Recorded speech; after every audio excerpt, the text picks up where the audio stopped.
Hey, what's up? Lightbolt Joe here. Today we are going to discuss the 2003 cult classic film that launched an empire, Disney's Pirates of the Caribbean. This is directed by Gore Verbinski. Jerry Bruckheiser is the executive producer of this. He executive produced Pearl Harbor kind of right before this 2003 release. This stars our one and only Jack Sparrow, played by Johnny Depp. We have Jeffrey Rush as Captain Barbossa. Keira Knightley as Elizabeth Swann. Will Turner is played by Orlando Bloom himself. Zoe Saldana is in this movie. Now, Zoe Saldana is only in this one singular Pirates of the Caribbean movie. She is not in any of the other 4 sequels. She is an incredible force to be reckoned with. She's a part of the Pirates of the Caribbean franchise. She's a part of the Guardians of the Galaxy / Avengers franchise. She's a part of the Avatar, James Cameron's Avatar franchise, whenever the hell the other movies come out. But she is in billion-dollar movies. Zoe Saldana is a blockbuster actress. She is incredible, and for some reason, she doesn't get the credit she deserves. She's an incredible actress. She's incredible with the physicality she does with stunt work through all the films that she's done. She's believable, she's dramatic, she's comedic, she's funny, but she is a franchisee that is something to admire. I would love to have a career just like Zoe Saldana, to be in so many different well-loved and well-received franchises, to have your foot in so many different doors. It's incredible. It's something I've never seen when it comes to this kind of staying power. This film was 17 years ago. 17 years ago, and we still praise Zoe Saldana.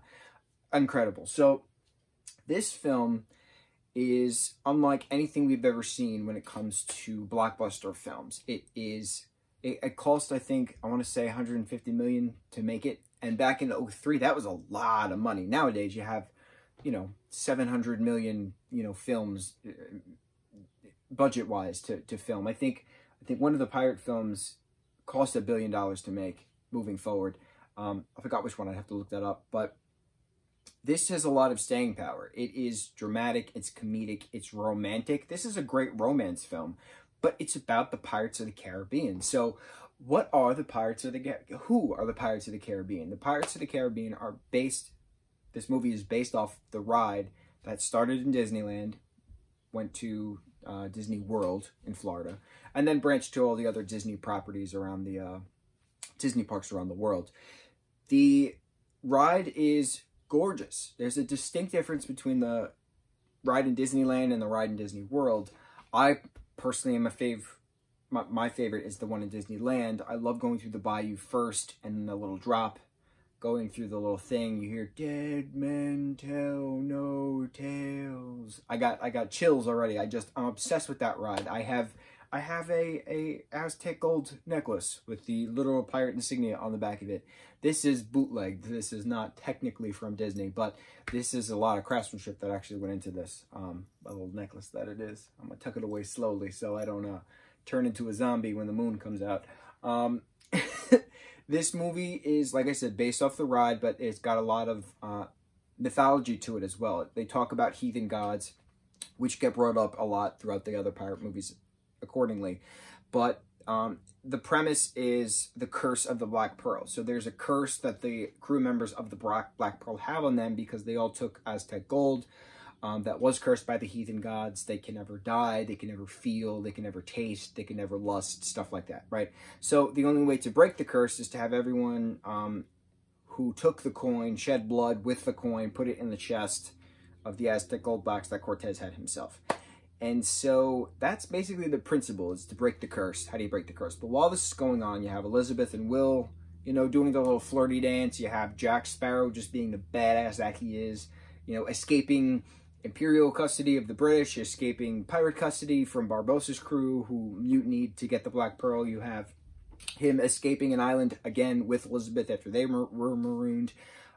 It's fun. But what's really important to note about this series as a whole, there is a lot of time that goes between these films, goes between these stories.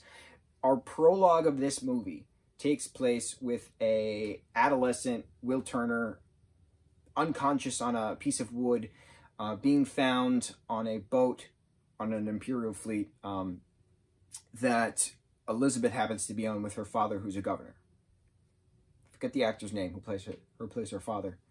He's great at that. It is. This is the 1700s. This is taking place in the Caribbean. They filmed this movie on St. Vincent, which is an island in the Caribbean, and a lot of the Port Royal shots and the Tortuga shots were filmed and outfitted for St. Vincent, and a lot of St. Vincent's residents were in the movies. So it's another little fun fact of that nature.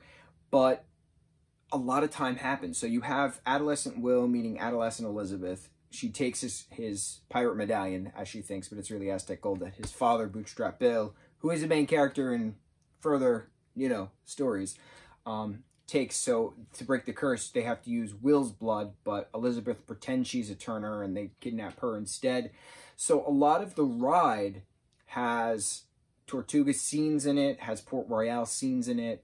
Gibbs sleeping with pigs in the mud. That's another thing from the ride directly. The woman sitting on barrels in Tortuga, pouring alcohol into guys' mouths. That's a set thing from the ride. A lot of that stuff you see, and it's pretty neat because you're like, haha, that's a nod to it.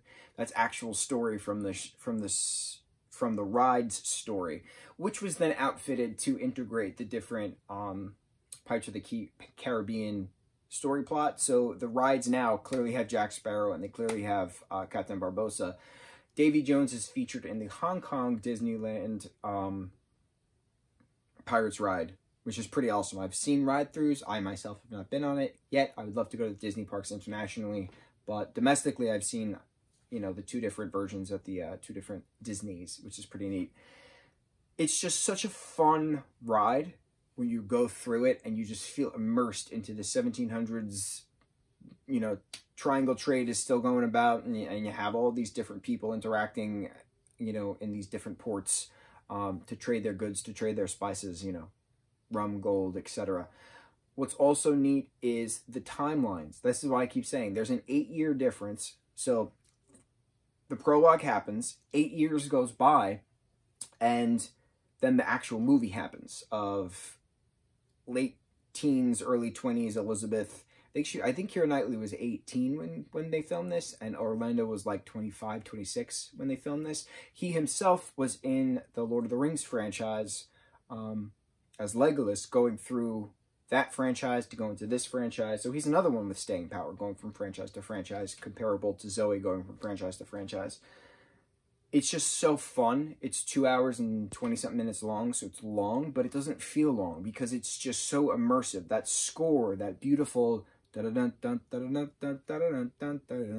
right? That Pirates of the Caribbean theme song is just prevalent throughout, and they have the yo ho, a pirate's life for me song throughout this as well. So it's a beautiful integration of bringing the Curse Monkey story into it, bringing the Pirates of the Caribbean ride story into it, having that time jump of 8 years. And it doesn't say in the beginning 8 years later. Someone references it at one point. They say 8 years ago, when we first met. I think it was probably Elizabeth and Will talking about the pirate coin. It's really cool seeing that. And that's what kind of annoys me when people bash the future sequels of the Pirates of the Caribbean film series, is because, oh, why is there so much time in it? And for instance, 2017's Dead Men Tell No Tale has Henry Turner, who is Elizabeth and Will's son, as a 20-something-year-old, teaming up with Jack Sparrow to do things, right?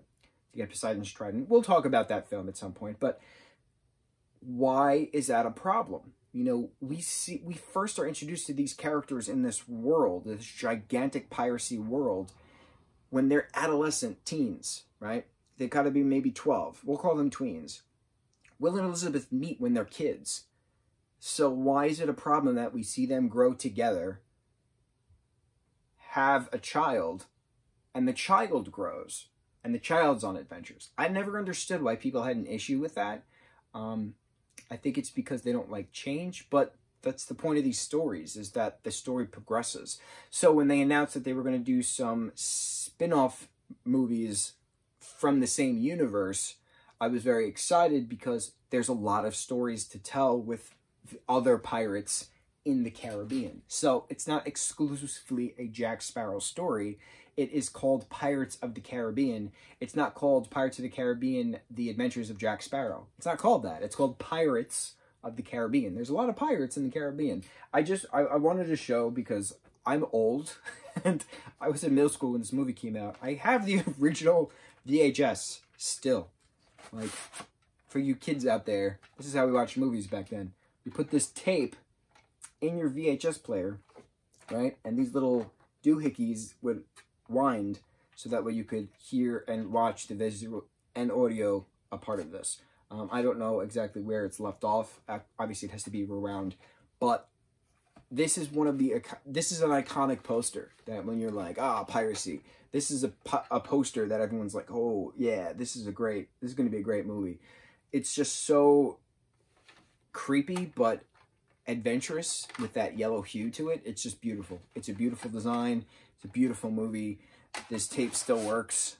I'm old. This movie itself is 17 years old. I was 13. I was in 7th grade when this came out. I remember seeing it in movie theaters with my family. I had cousins come in who lived in Pennsylvania, I think at the time, Florida at the time. We watched it, and it was just a thing. Anytime there was a new Pirates of the Caribbean movie, we would go to the movies when they would come visit from out of state, and we'd watch the new Pirates movies. So, good little things on that. Drink up, me hearties, yo-ho. Anytime there's a toast to freedom, to the Black Pearl. Mucho mahalo.